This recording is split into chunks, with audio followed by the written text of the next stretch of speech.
개혁은 늘상 우리 주변에 있습니다. 하지만 하기 어렵습니다. 종교개혁의 핵심은 말씀의 개혁에 있었던 겁니다. 성경의 본질을 회복하는 것, 그게 개혁의 정신이고요. 그리고 성경, 말씀의 본질을 이해하려면 우리에게 주신 이성이 납득할 수 있도록 성경을 보는 훈련을 해야 됩니다. 저는 무조건 믿어요, 목사님. 성경은 다 좋은 말이잖아요. 나중에 딴소리 하더라고요. 성경은 그렇게 쓰여지지 않은 거예요. 역사적인 현실을 바탕으로 쓰여졌으니까 우리가 그 역사적인 현실, 배경을 알아야지 이해할 수 있는 것이고, 그런데 그 역사적인 대한 자료가 2000년 전, 4000년 전 자료가 너무나 부족하니까 정말 겸손하고 치열한 마음으로 성경을 봐야 하는 것이고요. 오늘날 현실에서 이 말씀은 나와 이 시대에 어떻게 적용할 수 있는지 성령의 조명을 받아서 바라봐야 하는 겁니다.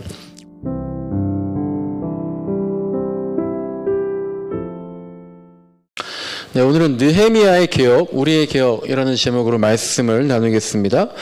오늘 본문이 꽤 길는데 읽어서 잘 선뜻 눈에 들어오지 않을 것 같습니다. 근데 느헤미야가 이스라엘의 백성들의 신앙생활을 개혁해 나가고 있는 겁니다. 개혁하는 것, 무언가를 바꾼다는 거죠. 근데 무언가를 개혁하려면 먼저 무엇이 잘못되었는가 이것을 알아야겠죠. 그리고 그것들을 과감하게 지적해 줄 수 있어야 합니다. 어떻게 본다면요, 바꿔나가는 것보다 그것들, 뭐가 잘못됐는지 그리고 알려주는 것들, 이런 게 더 어렵습니다. 이게 잘못된 거다 말하기는 쉬워도 그것을 납득시키고 공감대를 형성해서 개혁해 나간다, 이게 쉬운 일이 아닌 거죠. 오늘 본문은 우리는 길게 읽었지만 이 개혁하는 과정이 매우 간단하게 기록되어 있는데요. 근데 사실 생략되어 있는, 현실적으로는 굉장히 진통들이 많이 있었을 겁니다. 느헤미야가 이렇게 하자 그랬을 때 그게 왜 잘못이냐? 여태까지 그래왔다. 다들 그렇게 한다. 너만 옳다고 생각하냐? 우리가 항상 듣는 이런 생각들이 이 당시에도 가득 차 있었을 겁니다. 그래서 느헤미야가 개혁한 것이 정말 대단한 것이죠. 그런 반대들을 어떻게 보면 너무 심하다 싶을 정도로 배타적이게 관통해 나간 게 바로 느헤미야의 개혁입니다. 그렇다면 느헤미야가 무엇이 잘못됐다고 말을 했고 그래서 어떻게 개혁을 했는지 말씀을 좀 살펴보겠습니다. 첫째로 4절부터 14절 말씀 보시면요, 11조에 대한 개혁이 먼저 나옵니다. 여기엔 두 가지 내용이 나오는데요. 먼저 4절부터 9절은 11조에 어떤 문제를 얘기한 겁니까? 관리가 제대로 안 되고 있다라는 걸 말하고 있죠. 4절을 보시면 엘리야십이라는 사람이 나오는데요. 제사장입니다. 이 제사장이, 엘리야십이라는 제사장이 성전의 방들을 맡아서 관리하는데 그 성전의 방들, 성전에는 몇십 개의 방이 있었는데 엘리야십이 관리하던 성전의 방이 바로 11조를 모아두는 방이었던 겁니다. 그런데 이 제사장이라는 사람이 그냥 간단히 생각하면 지금의 성직자, 목사라고 하는 사람이 도비야는 이스라엘 사람이 아니에요. 암몬 사람이라는 이방 민족 사람과 가까운 사이였다.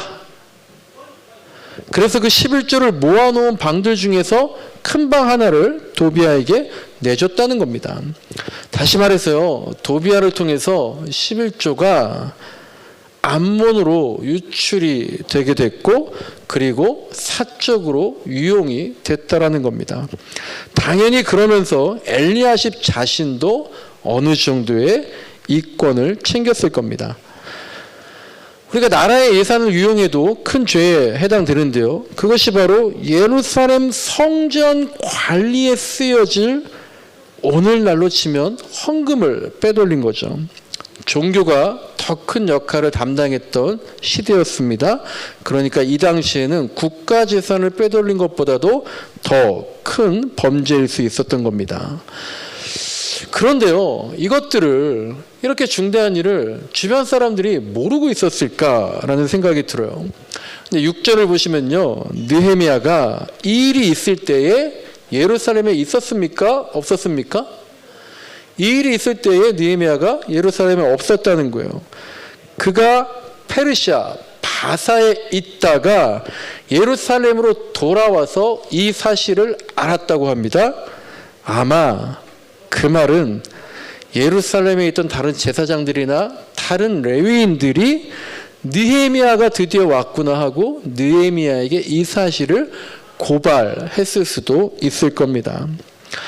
제사장이나 레위인들, 오늘날로 보면 성직자들인데요, 자기들 스스로는 개혁해 나가지 못할 정도로 관행적인, 다 그래 라고 하는 범죄들이 심각했다는 얘기고요.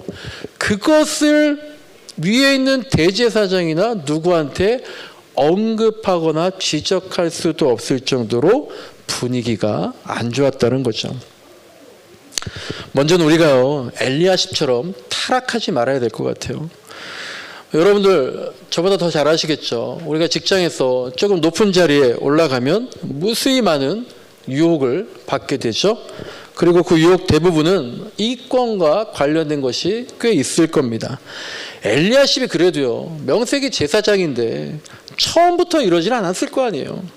하지만 결국에 유혹과 욕심을 이겨내지 못한 거잖아요. 또한 우리가 명백한 잘못인데도요, 모두가 묵인하고 넘어가는 분위기니까 괜히 나만 찍힐 수 있다는, 그래봤자 바뀌는 거 하나도 없다는 그런 타성에서도 벗어나야 할 겁니다. 유혹에 넘어가면은요, 타성에 젖어 있으면요, 개혁은 절대로 이루어지지 않는 겁니다.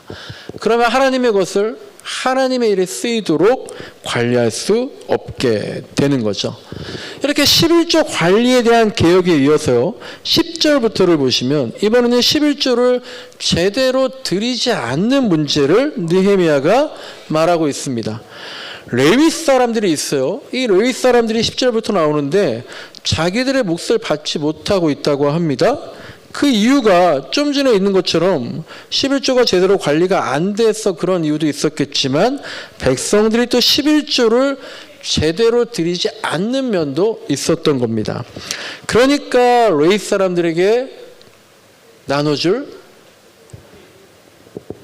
월급을 나눠줄 수가 없었던 거고, 그러니까 먹고 살기가 막막해지고, 그러니까 생계를 이어가기 위해서 레위 사람들이 밭으로 나가서 다른 직업을 갖게 되는 거죠. 그러니까 어떻게 돼요?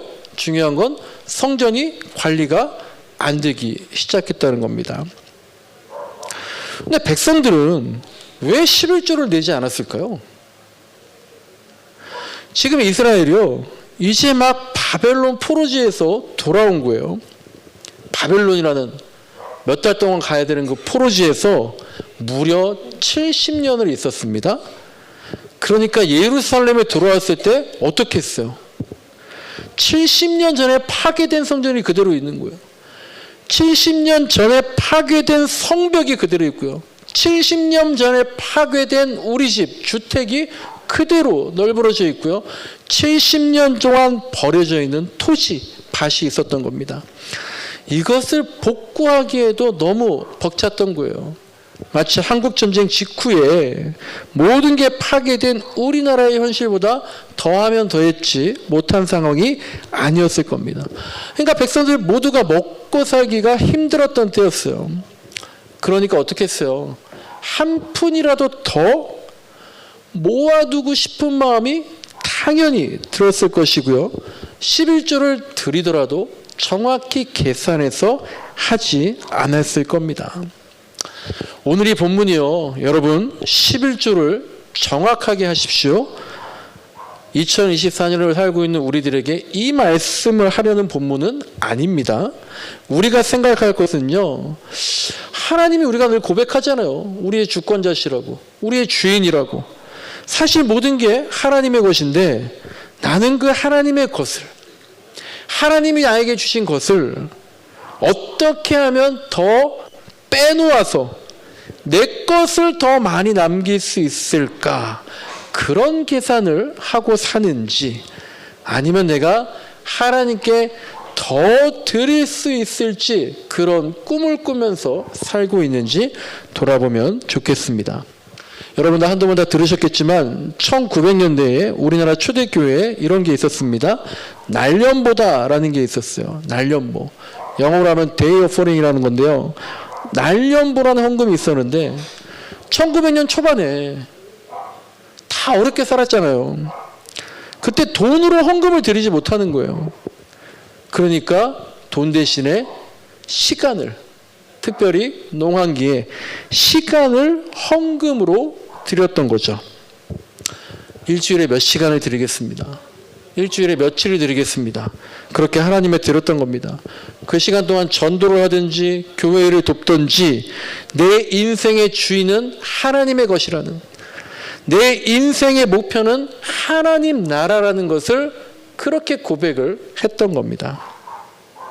그러니까 그때 그렇게 하나님께 고백했던 분들이 다 부자가 되었다? 그랬더니 우리나라 교회가 다 성장했다? 그런 공식은 없습니다. 11조를 많이 하면 다 잘 되나요? 그리고 우리가 헌금을 나 잘되게 해주십시오, 그런 마음으로 드리는 겁니까? 그게 아니라 일단 나부터 먹고 살아야지, 내 문제부터 해결해야지, 이런 생각에서 먼저 하나님을 기억해야지라는 신앙의 자세로 돌이키게 한 것이 느헤미야의 개혁 정신이었던 겁니다. 느헤미야의 개혁 세 번째는요, 15절부터 22절까지 나오는 안식일과 관련된 겁니다. 그런데 이 안식일을 지키지 않은 것, 여기에 대한 개혁도 역시 돈과 연관되어 있던 겁니다. 하나님을 믿느냐 돈을 믿느냐, 우리 인생이 예전부터 다 그거였던 거예요. 15절을 보니까요, 안식일에 장사하는 사람들이 있다라는 겁니다. 역시 어려운 때이다 보니까 하루라도 더 일해야지 먹고 살 수가 있었던 거예요. 그러니까 쉬는 것이, 안식하는 것이 아까운 것이고 쉴 엄두도 낼 수가 없었던 겁니다. 쉬는 게 뭐예요? 곧 수입이 감소하는 거잖아요. 불이익이라는 생각이 드는 겁니다. 그래서 느헤미야가 19절을 보면 안식일에 뭘 닫았어요? 성문을 닫아버려서 상거래를 못하게 해버리죠. 느헤미야가요, 굉장히 참 고지식합니다. 얼마나 반발이 심했겠어요? 아니 왜 이렇게 우리 형편을 몰라주느냐고. 당신은 페르시아에서 잘 먹고 잘 사니까 우리 모르는 거냐. 백성들이 그렇게 항변했을 겁니다. 그 와중에 정말 철저하게 원칙을 지키면서 느헤미야가 개혁을 해 나갔던 거예요. 특별히 오늘 읽지는 않았지만 1절부터 3절까지, 그리고 23절부터 31절 끝절까지 보시면요, 어떤 개혁을 하냐면 이방인들에 대해서 굉장히 배타적인 개혁을 하는 느헤미야를 볼 수 있습니다. 왜냐하면 솔로몬 때부터 본격적으로 들어왔던 이방인들과 이방신들 때문에 이스라엘이 망했기 때문에요. 느헤미야와 에스라가 이방인 척결에 대해서 굉장히 원칙적으로 타협하지 않아요. 그러니까 반발도 많이 있었습니다. 그런 반대 의견을, 야 너무 이방인 탄압하는 거 아니야? 너무 이방인에게 배타적인 거 아니야? 그런 반대 의견을 문학적으로 표현한 게 바로 요나서다라고 학자들은 얘기하고 있는 거죠. 어쨌든 느헤미야가 안식일에 상거래를 못하도록 성문 닫아버리니까 20절 보니까요, 이 상인들이 어떻습니까? 또 꼼수를 쓰는 거죠. 성문 밖에서 잠을 자면서 뭘 기다리는 거예요? 안식일이 끝나면 성문이 열리는 것만 기다리고 있는 거예요. 곧바로 들어가서 장사하려는 거죠. 그렇게라도 해서 조금이라도 더 수입을 얻고자 했던 겁니다. 물론 그만큼 물질적으로 어려운 상황이니까 그랬던 건데요. 그런데 우리 신앙의 고백은 뭡니까? 그렇게 어려운 일이 있을수록, 그렇게 더 힘들수록, 내 기준으로 할 수 있는 게 아니라 하나님의 기준을 먼저 지켜야지. 이게 우리의 신앙의 고백 아닙니까? 우리가 어려울수록 그 문제만 매달리지 말고 말씀과 기도, 거기에서 답을 찾아야 하는 것과 마찬가지인데, 이 사람들이 안식일에 성문이 열리기만을 기다린다는 것은 뭐예요? 안식일을 지금 지키고 있는 거예요? 아니잖아요. 몸은 안식일을 지켜서 어쨌든 누워 쉬고 있어도 마음은 전혀 하나님의 안식을 누리지 못하고 있는 거죠. 개혁이란 건 바꾸는 건데요, 본질을 회복시킨다는 겁니다. 본질을 변화시킨다는 거예요. 느헤미야가 지금 신앙의 본질, 이스라엘의 정체성, 그것을 회복시키려고 개혁을 하고 있는 것이고요. 오늘날 우리 그리스도인들 역시 나는 기독교인인가? 이것을 늘 되물어보면서 이 만몬의 시대를 살아가야 할 겁니다. 오늘은요, 종교개혁 주일입니다. 루터로 상징되는 종교개혁이 올해로부터 507년 전에 있었습니다. 가톨릭과 사제들 타락한 모습의 종교개혁을 진행하게 됐고요. 이 프로테스탄트, 저항이라는, 개혁교회라는, 즉 우리 개신교 교회가 생겨난 건 종교개혁 때문이었던 거죠. 그러니까 우리 개신교는요, 우리 개신교인들, 우리 그리스도인들은요, 날 때부터가, 태생부터가 개혁적인 종교인들입니다. 그리고 성경을 보면은요, 가장 개혁적인 인물은 누굽니까? 아무도 우리가 따라갈 수 없는 예수님이고요. 그 뒤를 이은 바울은 개혁을 넘어서 혁명적인 인생을 살았습니다. 구약도 마찬가지입니다. 모세는요, 이집트 입장에서 보면 어떤 사람이겠어요? 반국가적인 혁명가였습니다. 그리고 이스라엘이 국가를 세우고 계속해서 타락해 갈 때 선지자들은 계속해서 돌이키라고, 돌아오라고 죽음을 무릅쓰고 계속 개혁을 외쳤습니다. 그러니까 신약이나 구약이나 모두 성경은요, 늘상 개혁이다. 나중에 가톨릭이라는 개혁이 대상이 된 기독교도 처음 초대교회 때에는 늘 변화를 요구하는 개혁가들이었다라는 겁니다. 개혁이란 건 뭔가를 바꿔나가는 거죠. 그런데 혁명처럼 어느 한날 모든 걸 뒤집어 엎는 것이 아니라 점차적으로, 점진적으로 바꿔나가는 변화를 말합니다. 혁명이나 개혁이나 뭔가를 바꾼다는 방향은 같지만 그 속도에 있어서 차이가 있는 거죠. 근데 신앙생활에서요, 그런 것 같아요. 우리가 어느 날 갑자기 혁명적인 변화가 필요할 때도 있는 것 같아요. 또 개혁적인 변화가 필요할 때도 있는 것 같아요. 그래서 혁명과 개혁을 신앙적으로는 어떻게 표현할 수 있을까 생각하다 보니까요, 혁명은 그런 것 같아요. 우리가 신앙적으로 말한다면 혁명은 기적과도 같은 것 같아요. 기적이 아니면, 하나님, 이거 정말 기적이 아니면 한순간에 완전히 뒤바뀌어 버리지 않으면 도저히 해결될 수 없는 일입니다. 그런 문제가 우리한테 있잖아요. 성경에도 보면 그렇습니다. 38년 동안 아파서 움직이지도 못해서 베데스다 연못이라는 곳에서 천사가 내려오기만을 기다리던, 하지만 안진병이니까 천사가 와도요, 제일 먼저 연못에 못 뛰어들어갑니다. 그러니까 스스로 희망 고문에 뛰어들었던 그 베데스다 연못의 환자가 어떻게 일어났습니까? 예수님의 한마디, 일어나서 네 자리를 들고 걸어가라. 이 한마디에 몸이 낫고 일어나 걸을 수 있었던 그런 기적이 바로 혁명적인 변화입니다. 죽어서 장례식까지 치르고요, 이미 무덤에 들어가 있던 나사로가, 그래서 무덤의 돌문을 여니까 시체 썩은 냄새까지 났던 그 나사로가 예수님의 한마디, 나사로야 나와라, 이 한마디에 다시 살아난 기적이 바로 혁명적인 변화인 거죠. 이렇게 한 번에 모든 게 뒤집어지는 그런 혁명적인 변화를 신앙적으로 표현하면 기적과도 같다라고 얘기할 수 있을 것 같습니다. 그러니까 혁명을 기적이라고 얘기한다면, 그렇다면 개혁은 신앙적으로 어떻게 표현할 수 있을까? 개혁은 회개가 아닐까 생각을 해봅니다. 회개. 근데 사실 지난주에 말씀드렸지만 회개도 완전히 돌이키는 겁니다. 좌회전이나 우회전이 아니라 180도 완전히 돌이키는 게 회개지만, 회개의 돌이킴은 한순간에 뒤바뀌는 기적과 다르게 점진적이기도 한 것 같습니다.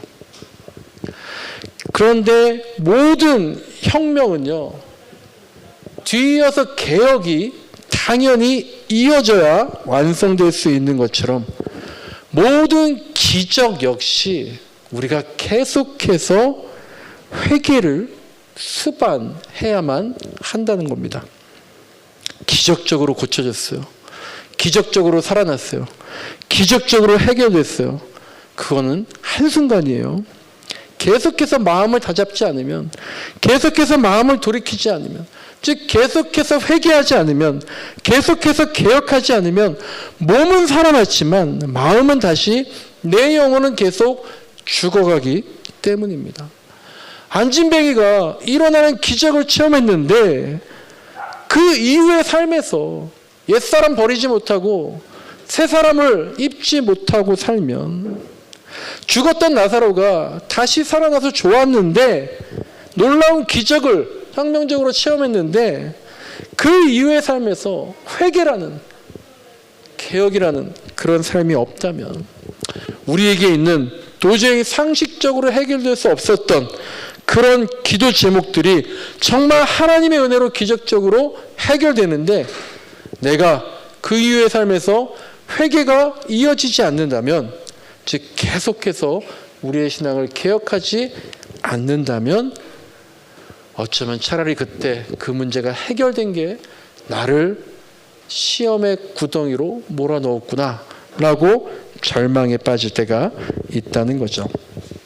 오늘 본문에서 느헤미야가 11조다, 안식일이다, 그런 겉모습만 개혁한 것처럼 보이지만 사실은 그 율법 안에 있는 하나님 중심의 삶이라는, 겉모습이 아닌 본질과 정신을 말한 것이고요. 그런 본질 회복이라는 것이 없는 개혁은 겉모습만, 껍데기만 바꾼 것이라는 걸 우리도 잊지 말아야 하겠습니다. 그런데 오늘 종교개혁주일 2024년 10월 27일은 저에게 있어서는 참 슬픈 날인 것 같습니다. 오늘 종교개혁주일을 맞아서 서울 광화문과 여의도에서요, 10월 27일 한국교회 200만 연합예배 큰 기도회가 열립니다. 오후 2시부터 시작한대요. 한국교회를 개혁하자는 거예요. 종교개혁의 정신으로 타락한 이 시대를 개혁하자는 겁니다. 그런데 이 집회의 주요 목적은요, 포괄적 차별금지법 반대하자는 거고요. 그 포괄적 차별금지법 반대의 중심엔 동성애를 반대한다는 그런 정제의식이 자리 잡고 있어요. 포괄적 차별금지법이 통과되면 동성애가 죄라고 제가 교회 예배당에서 설교할 때 말할 수가 없게 된다는 겁니다. 그렇게 되면 한국교회도 유럽의 교회들처럼 망하게 될 것이라는 거예요. 교회가 제대로 교회 역할을 수행할 수 없게 된다는 위기의식을 갖고 있는 겁니다. 아마 이와 비슷하게 생각하면 될 것 같아요. 전도를 목적으로 미션스쿨을 세웠는데 그 미션스쿨에서 지금 더 이상 체프를 드릴 수 없거나 기독교를 강의할 수 없게 되는 그런 현상과 비슷한 거겠죠. 또한 최근에 많은 이슈가 됐던 학생 인권 조례와도 비슷한 것 같습니다. 그간에 이제 학생 인권이 상대적으로 부족했으니까 학생들의 인권과 평등권을 균형을 맞추기 위해서 너무 강조하다 보니까 교육 현장에 갑작스러운 문제들이 생기는 것과 비슷한 거죠. 그래서 차별금지법이 통과되면 위험하다라는 거예요. 그런데 그런 생각이 계속 들고 말하는 사람들이 있는 거예요. 그렇게 말하지 못해서, 교회에서 동성애가 죄라고 말하지 못해서 한국교회가 쇠락해 가는 겁니까? 오히려 그렇게 말하는 목사님들이 국가의 법을 어기고 교회의 법을 어기고 횡령을 하고 성추행을 하고 간음을 하고 그런 것들이 더 전도에 부정적이다라는 거죠. 이 집회를 준비하는 걸 보니까요. 임금한테 1만 달란트 빚진 사람이 있어요. 근데 그 1만 달란트 오늘날로 치면 3조 원이라고 한다는데 그걸 탕감받은 종이 자기에게 고작 100데나리온 기껏해야 1,000만 원 정도 빚진 자를 갚지 않았다고 감옥에 집어넣는 것과 같은 그런 모습이 보이고요. 얼마 전에 설교했던 나아만 얘기할 때 엘리사가 나아만에게 보여줬던 그런 상황이라면 어쩔 수 없죠. 평안히 가시오 라고 말한 하나님의 넉넉한 정신이 잘 보이지가 않는 것 같습니다. 그리고 오히려 가늠한 여인을 끌고 온 율법을 정신이 아니라 글자 하나하나에 제한시켰던 서기관과 바리새인과 같은 모습들로 우리가 달려가고 있는 것 같아요. 음행하다 잡혀온 여인 끌고 온 것처럼 의기양양하게 동성애를 끌고 와서 외치고 있는 겁니다. 근데 여러분 간음하다 잡힌 여인을 보면은요 이상한 게 하나 있어요. 간음하다 잡혀왔어요. 그런데 누구만 왔습니까? 여자만 왔어요. 간음은 혼자 하지 않았을 텐데 남자는 데려오지 않았습니다. 그리고 이 간음한 여인은요 수치스럽게 끌려옵니다. 옷옷을 다 벗겨서 가슴이 다 드러난 채로 그렇게 사람들 앞에 끌고 오는 거예요. 다 생각이 다르겠지만 저는 개인적으로 오늘 모이는 집회가 바로 이와 비슷한 거 아닌가 그런 생각들이 듭니다. 벌거벗긴 채로 죄인을 끌고 가는 겁니다. 그런데 횡령과 성추행과 간음이 있었던 그 목사님들은 오히려 강단에 서 있고 자기의 웃옷을 꼭 붙잡고 있는 거예요. 동성애가 하나님의 창조 정신에 맞지 않다고 그렇게 얘기하는 그분들이요. 20년 전에 주일 근무제 얘기 나왔을 때도요. 5일 일하고 이틀 쉬는 건 하나님의 창조 원리에 맞지 않다고 그런 말을 했습니다. 하나님 말씀을 자의적으로 해석하는 겁니다. 이번 집회의 그 주제 말씀이란 것도 그래요. 사무엘상 11장 14절 말씀인데요. 여러분 알아들은 유인물에 보면 있습니다. 이 집회의 주제 말씀이 사무엘상 11장 14절 개역개정을 보면은 사무엘이 백성에게 이르되 오라 우리가 길갈로 가서 나라를 새롭게 하자. 그래서 이 나라를 새롭게 하자가 이번 집회의 주제인 겁니다. 그런데 세번역과 공동번역을 보면 전혀 다른 얘기가 되어 있죠. 사무엘이 백성들에게 말하였다. 우리가 길갈로 가서 사울이 우리의 왕이라는 것을 거기에서 새롭게 선포합시다. 영어 성경도 이렇게 되어 있습니다. 이 본문은 나라를 새롭게 하자는 것이 아니라요. 죄악에 물들은 이 나라를 새롭게 개혁해 나가자 이런 말씀이 아니라 그깟 사울이 어떻게 왕이 될 수 있겠소? 라고 아직도 사울을 인정하지 않던 사람들에게 자 이번 전쟁에 사울이 큰 승리를 거뒀잖아. 이 정도면 왕이라고 할 만하지 않냐? 그것을 말해주러 가자라고 하는 본문인 겁니다. 종교개혁주일인데요. 저는 한국교회 당면 개혁과제가 성경 말씀을 제대로 해석하자는 거기에 있다고 생각합니다. 아직도 성경이 문자적으로만 그리고 사적으로만 너무 주관적이고 자의적으로 해석되고 있습니다. 소돔과 고모라가 의인 10명이 없어서 망한 것인지 동성애 때문에 망한 것인지 생각해 볼 일입니다. 성경에 10번도 안 나오는 동성애란 단어가 그렇게 중요하고 수십 수백 번은 나오는 정의와 공의라는 단어는 한국교회가 이런 방구도 하지 않는 겁니다. 종교개혁 이전에는 성경을 라틴어로만 읽었잖아요. 일반 시민들은 전혀 알아듣지 못했고 그래서 라틴어가 아니라 다른 말로 성경을 말하면 이단으로 몰아서 화형식에 처했다고 합니다. 그래서 종교개혁 때 가장 중요했던 게 성경을 독일어로, 모국어로 번역한 일이었고요. 이것이 인쇄술과 더불어서 날개를 달았던 겁니다. 말씀을 정리합니다. 개혁은 늘상 우리 주변에 있습니다. 하지만 하기가 어렵습니다. 종교개혁의 핵심은 말씀의 개혁에 있었던 겁니다. 성경의 본질을 회복하는 것, 그게 개혁의 정신이고요. 그리고 성경, 말씀의 본질을 이해하려면 우리에게 주신 이성이 납득할 수 있도록 성경을 보는 훈련을 해야 됩니다. 저는 무조건 믿어요, 목사님. 성경은 다 좋은 말이잖아요. 나중에 딴소리 하더라고요. 성경은 그렇게 쓰여지지 않은 거예요.